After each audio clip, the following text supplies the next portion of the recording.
Hello everyone, this is Priya Gupta and you are welcome to my channel Student of Law. आज की इस video में हम definition of state under article 12 of the Indian constitution के बारे में पढ़ेंगे। तो चलिए बिना देरी किए स्टार्ट करते हैं। The term state is defined under article 12 of part third of the constitution of India.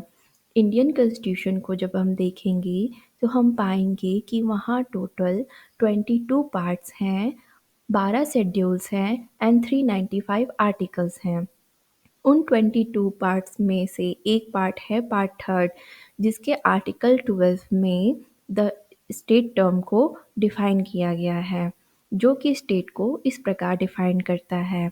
In this part, unless the context otherwise requires, the state includes the government and parliament of India and the government and the legislature of each state and all local or other authorities within the territory of India or under the control of the government of India।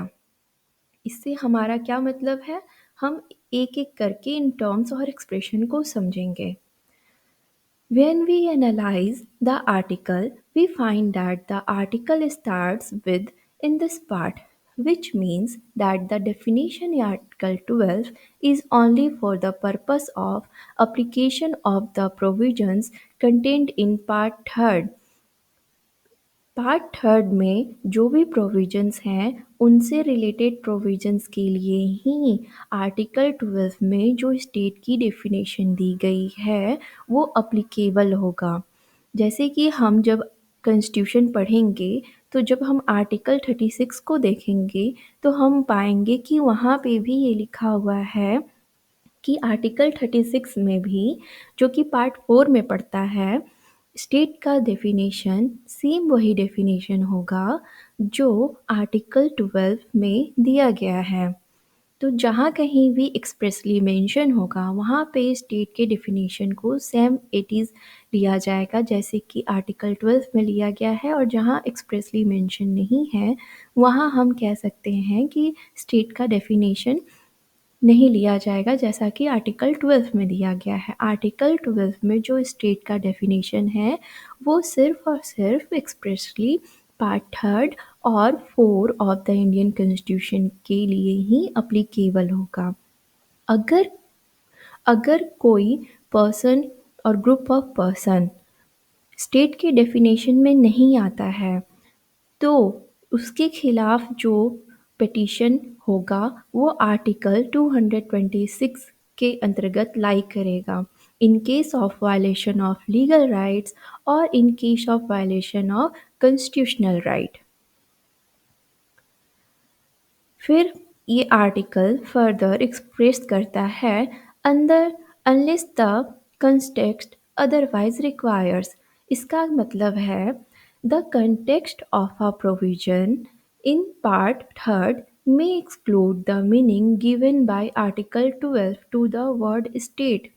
इसका सिर्फ और सिर्फ ये मतलब है कि part third में state जो टर्म यूज़ किया गया है कहीं पे भी, अगर वो आर्टिकल 12 के डेफिनेशन को एक्सप्लेन नहीं करता है, उसकी रिक्वायरमेंट्स को पूरी नहीं करता है और वहाँ पे हमें स्टेट का अदर मीनिंग लेने की ज़रूरत है, ना कि वो मीनिंग लेने की ज़रूरत है जो वो आर्टिकल 12 में दिया गया है। तो हम आर्टिकल 12 में दिए गए मीनिंग को छोड़ देंगे और वो उस मीनिंग को लेंगे जो वहाँ पे स्टेट के टर्म के लिए ज़रूरी है। जैसे कि जब हम देखते हैं आर्टिकल 19 क्लॉज़ 2 में, वहाँ पे जब हम पढ़ेंगे तो हम पाएंगे कि वहाँ एक expression security of state define किया, सिक्योरिटी ऑफ स्टेट लिखा हुआ है, वहाँ पे सिक्योरिटी ऑफ स्टेट को डिफ़ाइन नहीं किया गया है। बट यहाँ पे जो स्टेट टर्म है, ये स्टेट आर्टिकल 12 के स्टेट से टोटली डिफरेंट है। यहाँ स्टेट का मतलब है वो स्टेट जो हमने प्रीवियस वीडियो में पढ़ा था, जिस स्टेट का मतलब होता है 4 एलिमेंट्स। वो 4 एलिमेंट्स पॉपुलेशन है, गवर्नमेंट है, टेरिटरी है एंड सॉवरेनिटी है। जो ये चारों मिलकर एक स्टेट को फॉर्म करते हैं। यहाँ पे स्टेट का मतलब है इंडिया एज अ होल। यहाँ स्टेट आर्टिकल 12 के डेफिनेशन के स्टेट के अनुसार डेफिनेशन नहीं है। इसीलिए यहाँ पे साफ-साफ कहा गया है unless the context otherwise requires. जब तक कि कोई और मतलब देने की ज़रूरत ना हो तब तक स्टेट का डेफिनेशन यही होगा, जो कि आर्टिकल 12 में दिया गया है। फर्दर हम देखते हैं, यहाँ पे लिखा हुआ है इंक्लूड्स। यहाँ इंक्लूड्स वर्ड का क्या डिफरेंट मतलब होता है। यहाँ इंक्लूड्स का मतलब है कि ये जो this word includes indicates that the definition is not exhaustive। यहाँ जो डेफिनेशन है स्टेट का, ये एक कंप्लीट डेफिनेशन नहीं है, ये एक इंक्लूसिव डेफिनेशन है। मतलब इस डेफिनेशन में जो भी चीज़ें मेंशन की गई हैं, सिर्फ़ और सिर्फ वही स्टेट को फॉर्म नहीं करती हैं, इंडिकेट नहीं करती हैं। कुछ अदर चीज़ें भी इसके अंदर इंक्लूड की जा सकती हैं और जो समय-समय पर इंक्लूड करती गई हैं। Hence, even though the definition expressly mentions only the government and the legislature, there might be other instrumentalities of state action within the sweep of definition। इस डेफिनेशन में हम पाएंगे कि वहाँ पे एक्सप्रेसली बहुत सारे एक्सप्रेशंस को मेंशन किया गया है एज अ स्टेट, जैसे कि government and parliament of India and the government and the legislature of each of the states. In expressions को छोड़कर और कुछ चीज़ें भी हैं और कुछ इंस्ट्रूमेंटलिटीज़ हैं स्टेट की, जिसको स्टेट के डेफिनेशन के अंतर्गत इंक्लूड किया जा सकता है। The non-mention of the judiciary does not indicate that the courts are intended to be excluded from the definition। Generally पूछा जाता है कि क्या जुडिशरी स्टेट के डेफिनेशन के अंतर्गत आता है, क्योंकि आर्टिकल 12 में एक्सप्रेसली जुडिशरी टर्म को इंक्लूड नहीं किया गया है। The framers of the Constitution is definitely of the opinion that by reason of the word includes, the definition of Article 12 enables the Indian Supreme Court or High Court to include within the definition all the three organs of the state as well as all other authorities, and that any narrowing down of the ambit of the definition would be defeating the object of the inserting the definition of Article 12। यहाँ इसका ये मतलब है कि जो हमारे constitution framers थे, उन्होंने डेलिबरेटली यहाँ पे इंक्लूड वर्ड का यूज़ किया है, क्योंकि वो बहुत सारी चीज़ों को यहाँ पे एक्सप्रेसली लिख नहीं सकते थे और ये बहुत वाइड हो जाता, बहुत ब्रॉड हो जाता। तो इसीलिए उन्होंने इंक्लूड सब का यूज़ कर इंडियन सुप्रीम कोर्ट और हाई कोर्ट के ऊपर ये ये रिस्पॉन्सिबिलिटी दी है कि वो समय-समय पर ये डिफ़ाइन करें कि कौन-कौन सी चीज़ें अदर अथॉरिटीज़ के अंतर्गत स्टेट टर्म के अंदर इंक्लूड होंगी। और अगर वो ऐसा नहीं करते तो आर्टिकल 12 का जो ऑब्जेक्टिव है और पर्पस है वो डिफीट हो जाता, इसीलिए ऐसा करना ज़रूरी था। आर्टिकल 12 में बताया गया है कि government and parliament of India को स्टेट कहा जाएगा। यूनियन गवर्नमेंट एंड पार्लियामेंट से हमारा यहाँ पे क्या तात्पर्य है? It indicates that both the legislative and executive branches of the union government, union government का एग्जीक्यूटिव और लेजिस्लेटिव ब्रांच दोनों को ही यहाँ पे इंडिकेट किया गया है स्टेट के डेफिनेशन के अंतर्गत। The President, Lok Sabha and Rajya Sabha are the two houses of parliament that make up the union legislative organ।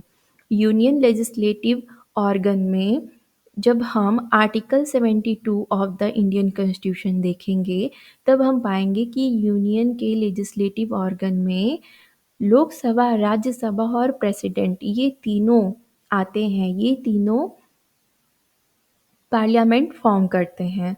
तो इन तीनों को एक साथ हम कह सकते हैं कि ये स्टेट है। इसी तरह if parliament passes a law that is incompatible with the fundamental rights provided by Part 3 of the Constitution, the state might be sued in the Indian constitutional courts. अगर पार्लियामेंट कोई ऐसा लॉ बनाती है जो fundamental right के violation करता है, तो ऐसे लॉ को हम इंडिया के कॉन्स्टिट्यूशनल कोर्ट में चैलेंज कर सकते हैं। Central government of India, central of government of India को भी स्टेट माना गया है, which includes the president of India, the prime minister, union minister and all other ministries and department of the central government. It referred to the executive of the union.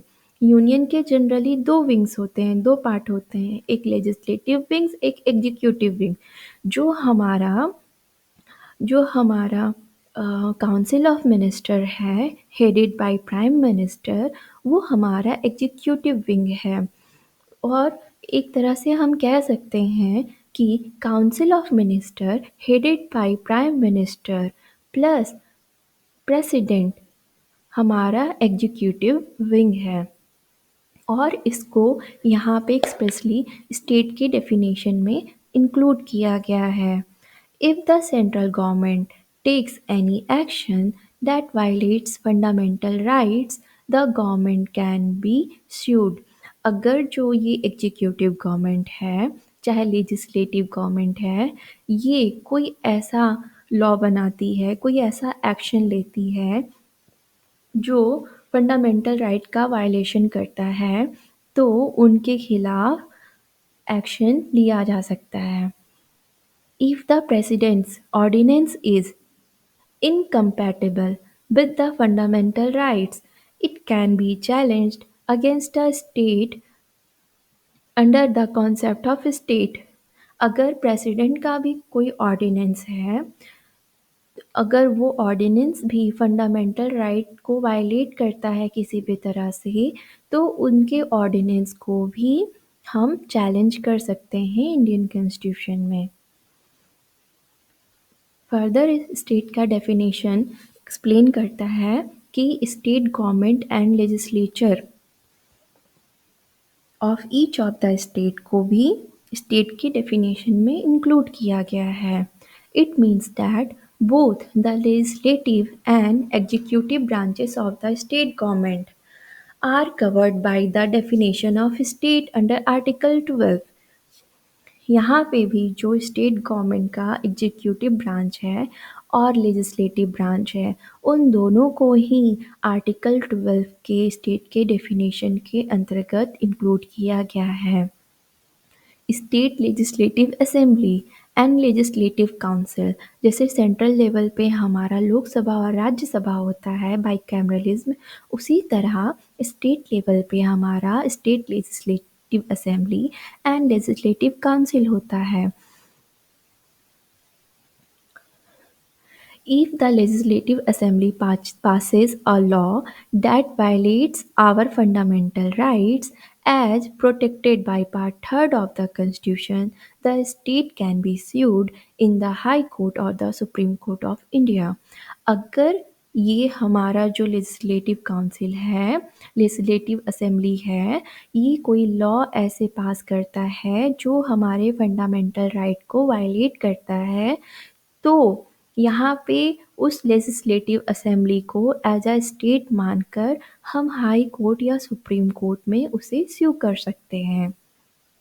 The state government of a specific state within the territory of India, governor, chief minister, and other ministries and departments of the state government is the executive organ of the state। इन सभी को executive organ of the state माना गया है। Hence यहाँ पे ये expressly माना जाएगा कि ये स्टेट के डेफिनेशन के अंतर्गत इंक्लूडेड हैं। If the state government takes any action that violates fundamental rights, the government can be sued। यहाँ पे अगर स्टेट गवर्नमेंट का जो भी लेजिस्लेटिव विंग है या एग्जीक्यूटिव विंग है वो कोई ऐसा एक्शन लेता है या कोई ऐसा लॉ बनाता है जो फंडामेंटल राइट को वायलेट करता है तो गवर्नमेंट के खिलाफ हम एक्शन ले सकते हैं। If an ordinance adopted by the governor violates fundamental right, it can be challenged against the state under the definition of state। जैसा कि हमने प्रेसिडेंट के केस में पढ़ा था, सेम उसी तरह गवर्नर के पास भी ऑर्डिनेंस मेकिंग पावर होता है। अगर गवर्नर अपने ऑर्डिनेंस के थ्रू कुछ ऐसा लॉ बनाते हैं या ऑर्डर देते हैं जो हमारे फंडामेंटल राइट को वायलेट करता है तो इन केस हम यहाँ पर गवर्नर को एज अ स्टेट मानकर उनके खिलाफ एक्शन ले सकते हैं। यहाँ पे फर्दर हम देखेंगे कि डेफिनेशन में लिखा है and all local or other authorities within the territory of India or under the control of the government of India। Local authorities से हमारा यहाँ पे क्या मतलब है? लोकल अथॉरिटीज़ से हमारा मतलब है Local authorities are under the exclusive control of the state। Local authorities जो होती हैं वो स्टेट के एक्सक्लूसिव कंट्रोल में होती हैं। स्टेट का पूरा कंट्रोल होता है लोकल अथॉरिटीज़ के ऊपर। By virtue of entry 5 of list 2 of the 7th schedule. हम जब 7th शेड्यूल को देखेंगे जिसमें सब्जेक्ट्स को मेंशन किया गया है कि किन-किन सब्जेक्ट्स पे सेंट्रल गवर्नमेंट और स्टेट गवर्नमेंट लॉ बना सकती हैं। तो जब हम देखेंगे 7th शेड्यूल के लिस्ट 2 को जिसमें स्टेट को पावर है लॉ मेकिंग का, जब उस लिस्ट 2 के एंट्री 5 को हम देखेंगे तो वहाँ पे लोकल अथॉरिटीज़ मेंशन है। That entry contains a list of some local authorities. This expression will therefore include a municipal committee, a panchayat, a port trust। Municipality is a state within the meaning of Article 12। हम जब entry 5 को देखेंगे तो वहाँ पे expressly कुछ चीज़ें mention हैं एज अ स्टेट के तौर पर। उन चीज़ों में से म्युनिसिपल कमेटी, पंचायत और पोर्ट ट्रस्ट एक हैं। और इस तरह हम कह सकते हैं कि जो म्युनिसिपैलिटी है वो स्टेट है with in the definition of article 12। But that does not mean that the authorities are state government or central government, and there is a distinction between state and government। यहाँ पे म्युनिसिपैलिटीज़ को state तो माना गया है article 12 में, but हम ये नहीं कह सकते हैं कि वो स्टेट गवर्नमेंट है और सेंट्रल गवर्नमेंट है, क्योंकि हम अच्छी तरह से अपने लास्ट वीडियो में जान चुके हैं कि स्टेट और गवर्नमेंट के बीच में डिफरेंस होता है। आगे हमारा जो डेफिनेशन है वो लोकल अथॉरिटीज़ के बारे में बात करता है। As per Section 3, Clause 31 of the General Clauses Act 1897, local authority shall mean a municipal committee, distinct board, body of commissioner or other authority legally entitled to or entrusted by the government within the control or management of a municipal or local fund।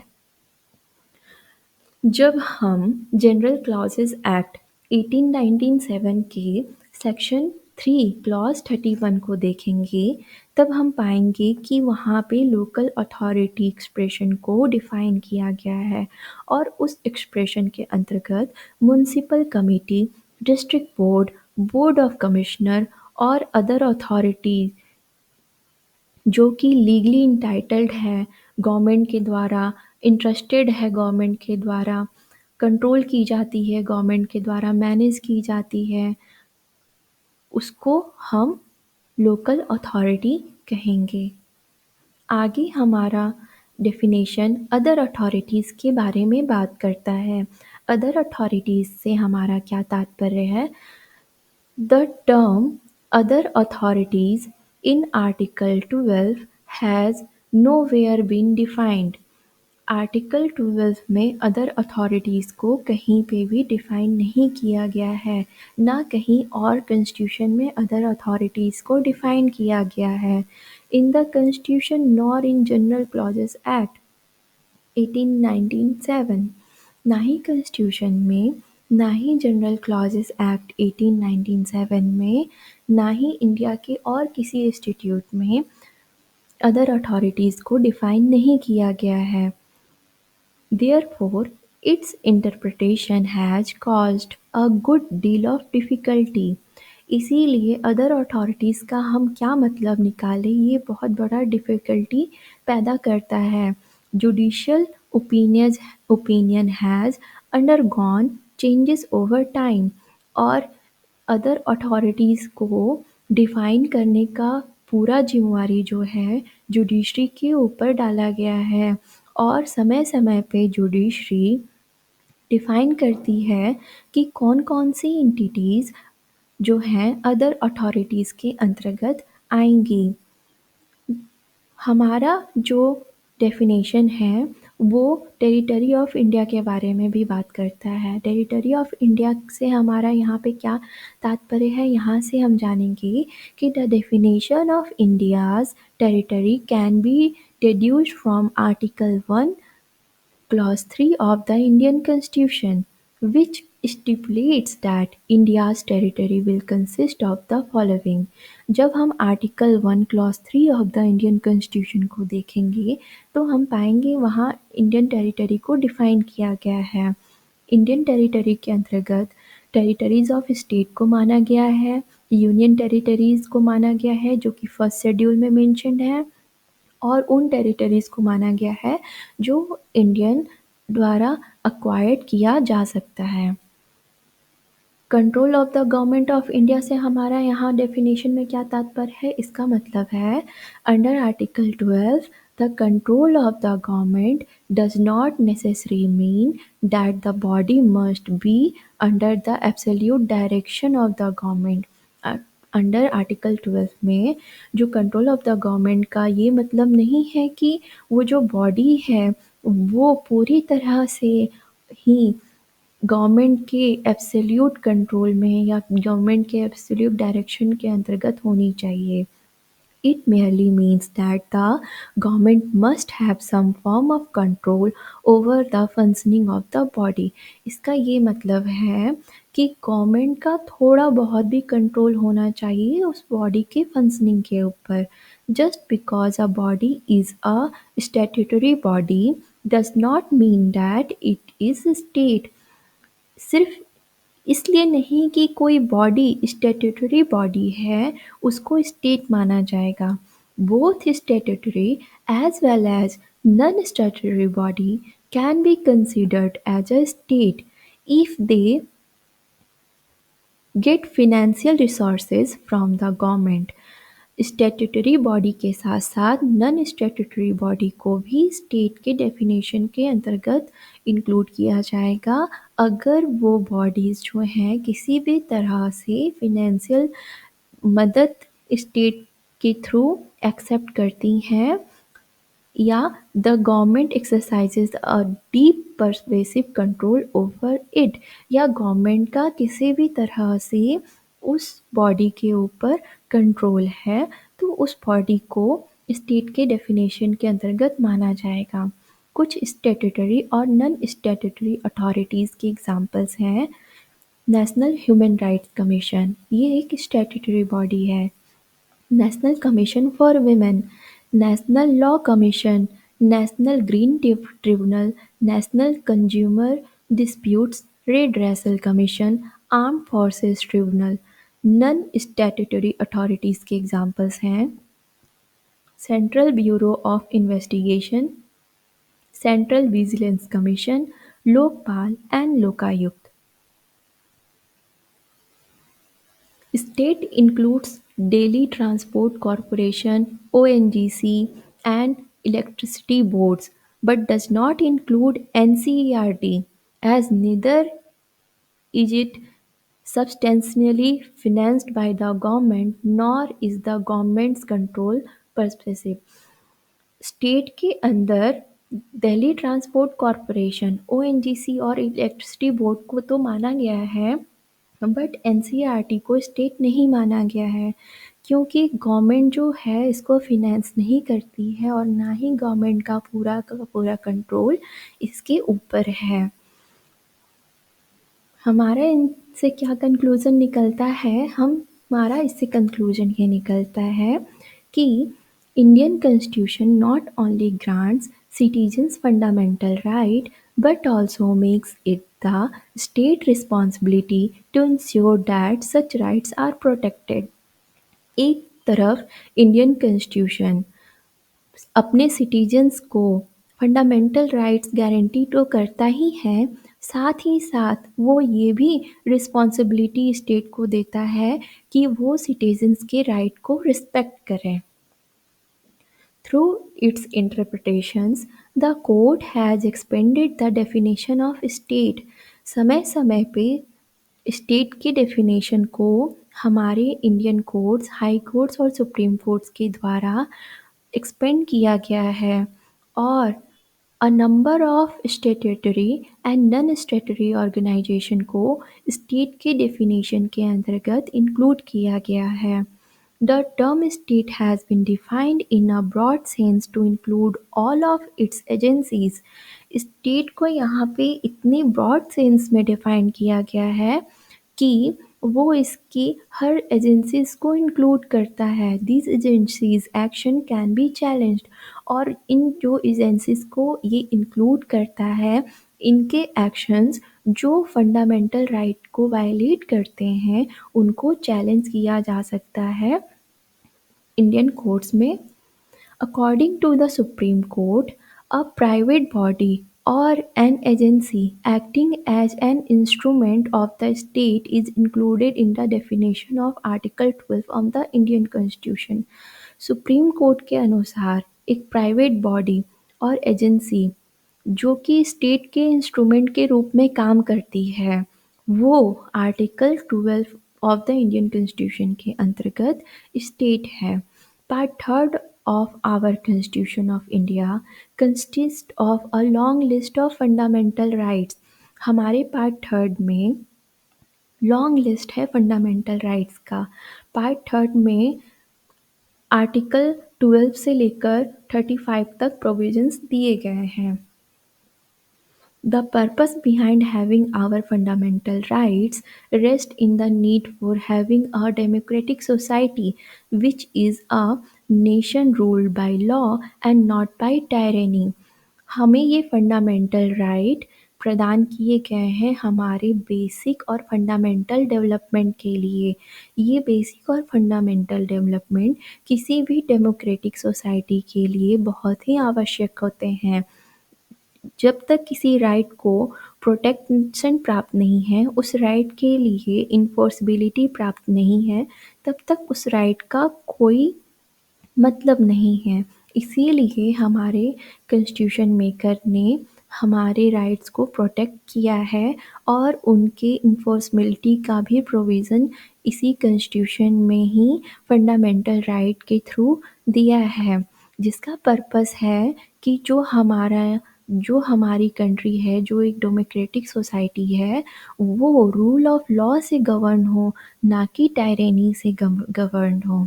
तो हम एक तरह से ये कह सकते हैं कि आर्टिकल 12 में जो स्टेट का डेफिनेशन है, वो सिर्फ़ और सिर्फ पार्ट थर्ड के लिए एप्लीकेबल है। वो कॉन्स्टिट्यूशन में और कहीं एप्लीकेबल नहीं होगा जब तक कि वहाँ पे एक्सप्रेसली उसको इंक्लूड ना किया गया हो, जैसा कि आर्टिकल 36 में किया गया है। तो हम कह सकते हैं कि पार्ट थर्ड और फोर्थ दोनों में ही स्टेट का डेफिनेशन सेम होगा और इस तरह से जब हम चीज़ों को तोड़ कर पढ़ेंगे, तब हम इन चीज़ों को अच्छी तरह से समझेंगे। एज अ LLB स्टूडेंट हमें बेयर एक्ट को तोड़-तोड़ कर इसी तरह शब्दों को समझकर पढ़ना सिखाया जाता है। इसीलिए मैंने ये वीडियो अच्छी तरह से वर्ड्स को तोड़-तोड़ कर और वर्ड्स को एक्सप्लेन कर कर सिखाया है, बताया है। अगर आपको मेरा वीडियो अच्छा लगा तो प्लीज़